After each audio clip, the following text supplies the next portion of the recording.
EPF रो बड़ उपहार द्विगुण है मृत्युकालीन फंड एणिकी केंद्रीय कर्मचारी परिवार को मिलिबो एतिकी टंका। तेबे कौन रही नहीं संपूर्ण अपडेट टी चलतु देखा।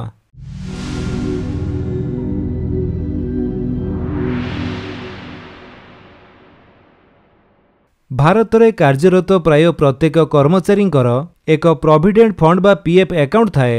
यहाकू कर्मचारी भविष्य निधि पांठी संगठन अर्थात ईपीएफ द्वारा परिचालित करा जाए।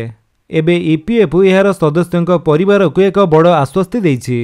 पूर्वर जदि कौनसी पीएफ सदस्यों मृत्यु होतिला तेबे परिवार को मृत्यु सहायता अधीन रे 8.8 लाख टंका मिलुथिला, किंतु वर्तमान एही परिमाण को 15 लाख टंका को वृद्धि करा जायछि। एही नूतन व्यवस्था पूर्व तारीख अर्थात 1 एप्रिल 2025 रु लागू करा जायछि। जदि कौनसी कर्मचारी मृत्यु एप्रिल 1 किंबा ता परे हुए तेबे तांको परिवार को 8.8 लाख टंका बदल में 15 लाख टंका मिलिबो। एही निष्पत्ति को ईपीएफ रो सर्वबृहत बोर्ड केंद्रीय ट्रस्टी बोर्ड द्वारा मध्य अनुमोदन करा जायछि, जेउथिरे सरकार नियुक्तिदाता एवं कर्मचारी प्रतिनिधि माने शामिल अछंती। प्रति वर्ष अनुमोदन राशि वृद्धि पाइबो। एही परिमाण केवल थरे वृद्धि पाइबो नाही। ईपीएफ यह मध्य निष्पत्ति नेछि जे 1 एप्रिल 2026 रु एही अनुदान राशि प्रति वर्ष 5% वृद्धि पाइबो। एहा सहित परिवार को दिया जाउथिबा आर्थिक सहायता समय सहित वृद्धि पाइबो।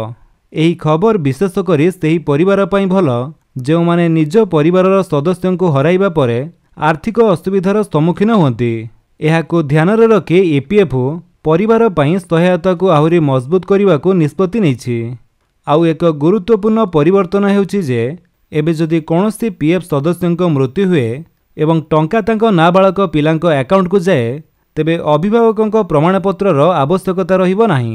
एहा एबे नाबालक पिलांको पई क्लेम करिबा बहुत सहज हेबो। कर्मचारी मानक परिवारर आर्थिक सुरक्षा को सुदृढ़ करिबा पई ईपीएफ द्वारा एही पदक्षेप निया जायछि। 15 लाख टंका वृद्धि एवं तापरे वार्षिक 5% वृद्धि एवं परिवार गुड़ी को अधिक साहाय्य करि परिबो। एहा सहित क्लेम प्रक्रिया रे उन्नति सहित समय मध्यरे टंका पाइबा सहज हेबो।